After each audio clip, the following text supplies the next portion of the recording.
Hello. Hi, Angie. How are you today? Good. How are you? I'm doing great. I just made a cup of coffee. Would you like a coffee or a bottle of water? A bottle of water would be great. Okay, good. Perfect.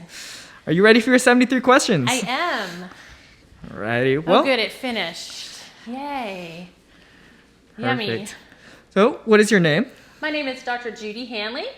And what is your specialty? I'm a pediatric anesthesiologist at the Children's Hospital.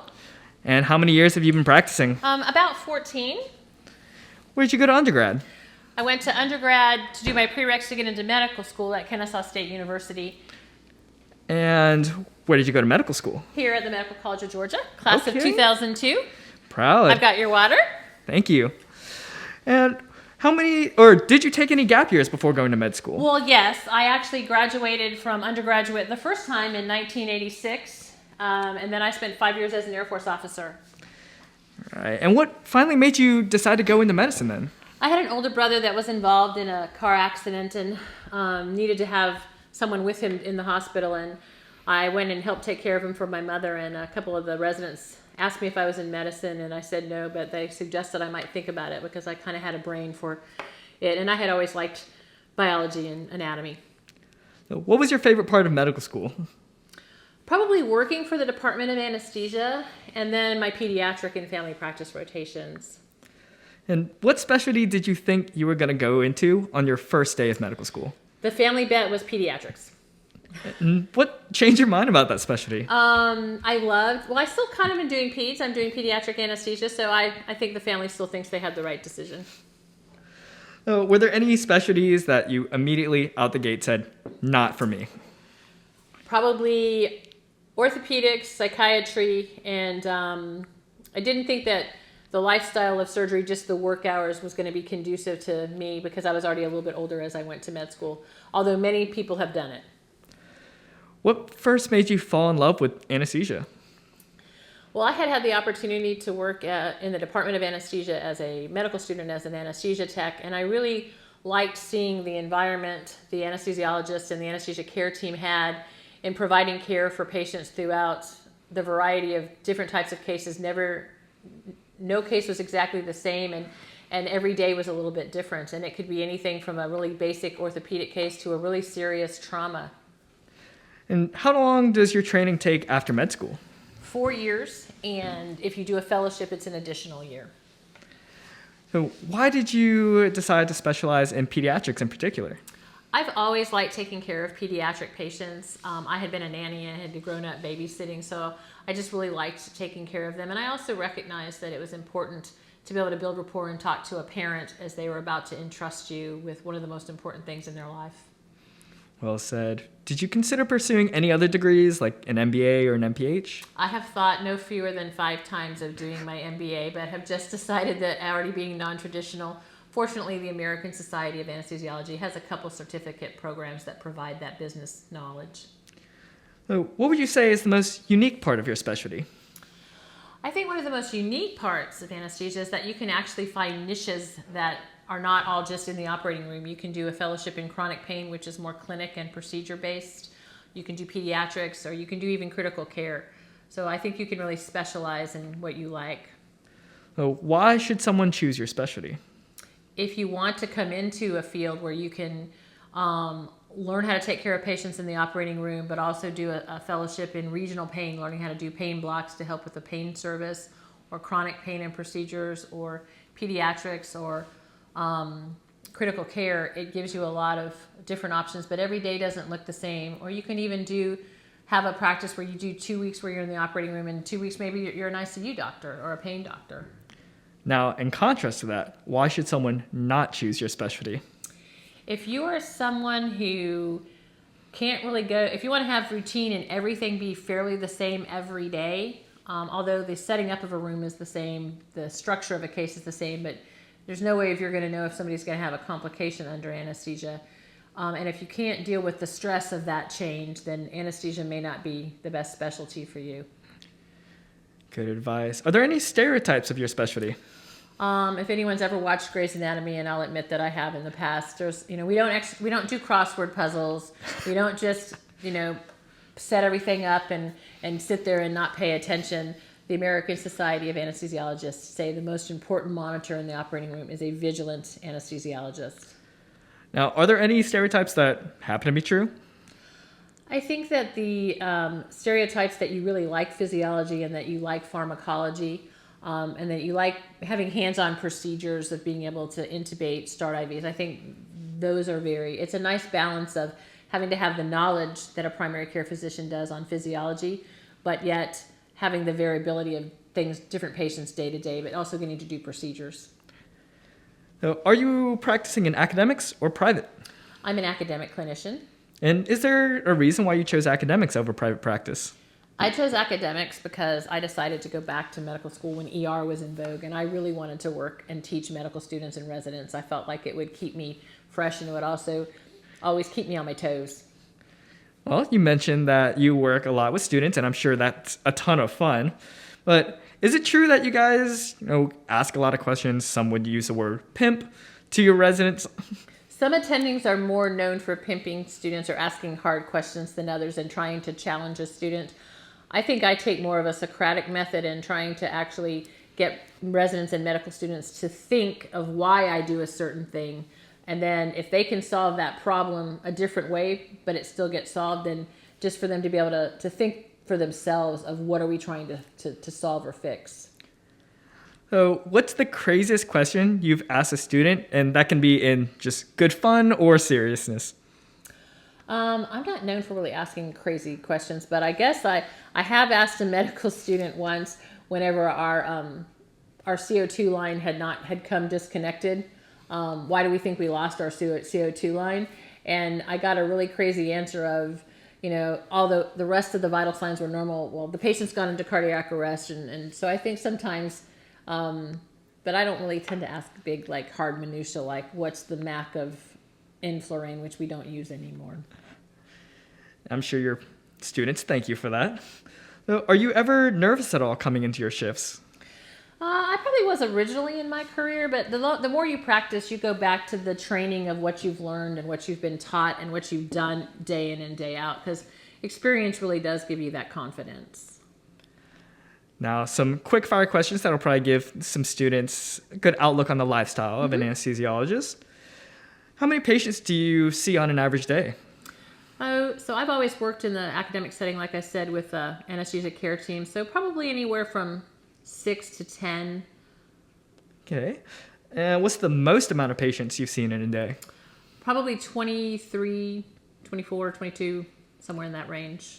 How many hours do you work in an average week? Oh, I would say probably average 50-ish. Now, some important sleep questions. What time do you normally wake up? Anywhere from about 5:30, 5:45 to 6. And what time do you normally leave the hospital? That can vary widely depending upon if I'm the person that's the late person or if I'm the first person out. But it generally is somewhere between, if I'm not on call or the late person, 1 and 3. And if I'm the late person, 4 or 5. And if I'm on call, just depends upon when the operating room finishes. And how many hours of sleep are you typically working on? 6 plus or minus 1 or 2. How many hours of sleep are you working on right now? About 6.5. Nice. Do you have to take call at all? We do take call. Call's a little different depending upon if you're academic or private practice. Most private practice, and if you're at a trauma center, you're going to have in-house call, or if you're managing OB, at MCG, the adults take in-house call. We take home call. So, do you prefer going in at night or during the day? Well, no one loves working at night. So generally speaking, I'm mainly there during the day. We sometimes will have cases that go late at night, but studies have shown that more errors are made with cases in the middle of the night. So unless it's really a life or limb kind of situation, we try to move it to the following morning just for safety. But, sometimes you have to do what you have to do. So how long does it take you to chart or finish your notes at the end of the day? Anesthesia is one of the specialties that I think the electronic health record has actually helped, because our vital signs now get captured electronically, and some of the stuff that used to be hard to be legible on automatically auto-populates. So it probably takes me about 30 minutes at the end of the day to make sure that I've signed my preoperative assessments, my intraoperative chart, and my post-op PACU note. So what is your go-to thing to do in the OR when it's a slow or boring case and you got to make sure that you're nice and focused? To stand up and kind of watch and engage in the operation and see what they're doing. Now, who are you most thankful for on your care team? I would actually say the entire, if you're talking about just the anesthesia care team, that would probably be the CRNAs and the residents, because it allows me to teach and it also allows me to be in more places at one time and work with other professionals who are just as vested in their patients.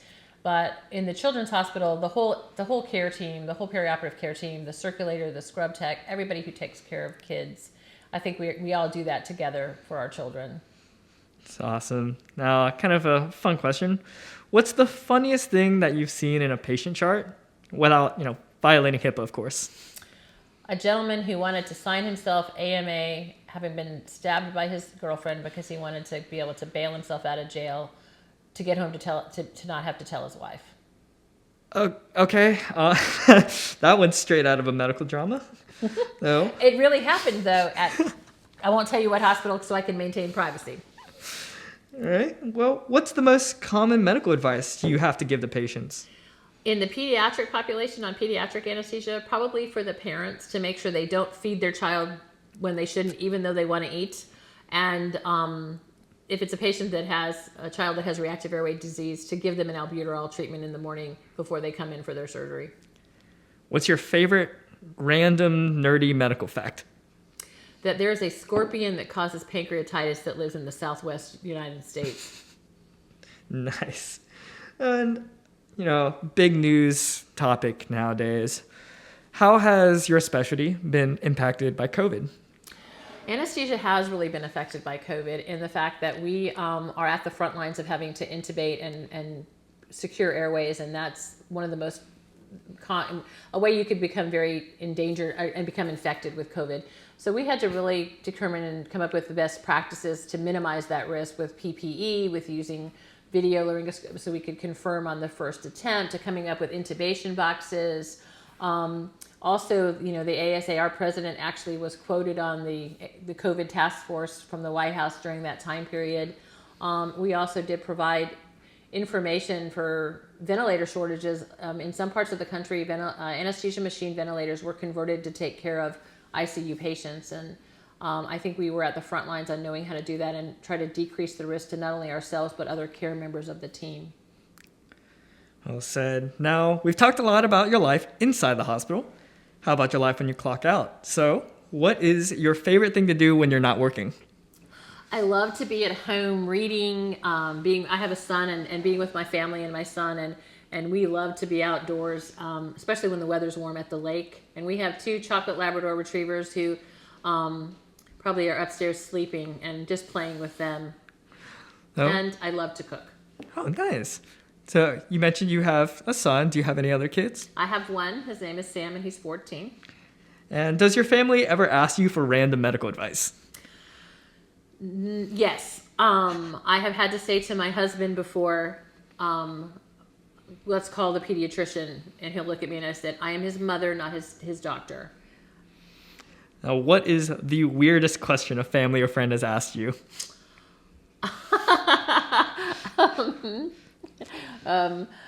I've been asked to look at an interesting rash, let's just say. That seems to be the most common answer from doctors. No? Any pet? Well, I guess you answered that question.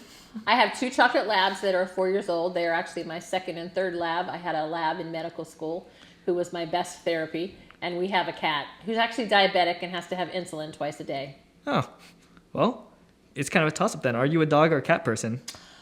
I am a dog person, but my husband is more of a cat person. And what's your favorite animal, not a dog or a cat? Oh, wow. That's a really interesting question. Probably a dolphin, because I scuba dive. Okay. If you could have dinner with anyone in history, who would it be? Alexander Hamilton. And what would you guys be eating? Oh, wow. I don't know. Probably something English, or from pot roast and mashed potatoes. Classic. Oh, what's your favorite dish to eat? I am a huge Mexican food fan, so I love anything Mexican. So spicy chicken burritos with homemade pico de gallo and guacamole, delicious. Oh man, now I'm looking forward to lunch. So, coffee, tea, or soda? Coffee or tea? How much water should you be drinking every day? How much should I be drinking, or how much do I?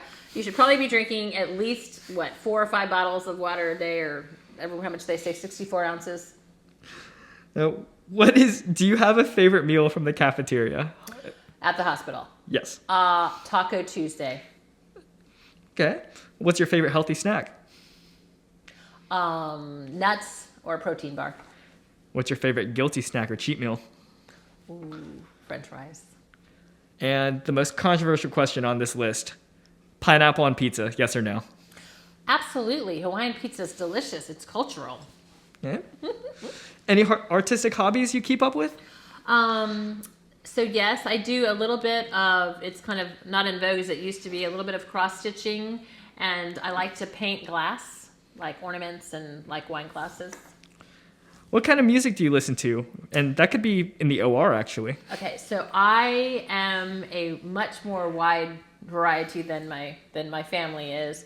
It's easier for me to say what music I don't like. I don't really like rap. I love classical. It depends upon my mood. I love, classic 80s and 90s country. Mm-hmm. What's the best way that you relax after a long day? I put some of my favorite music on my phone and listen to it as I drive home.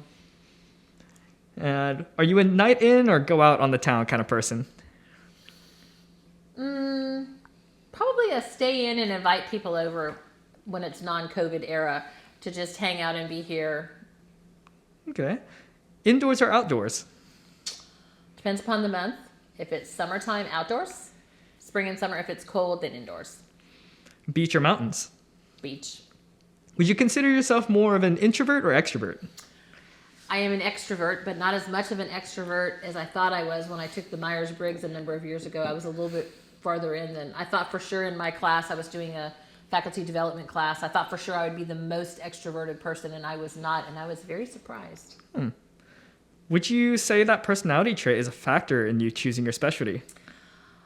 Actually, more introverts are anesthesiologists than extroverts.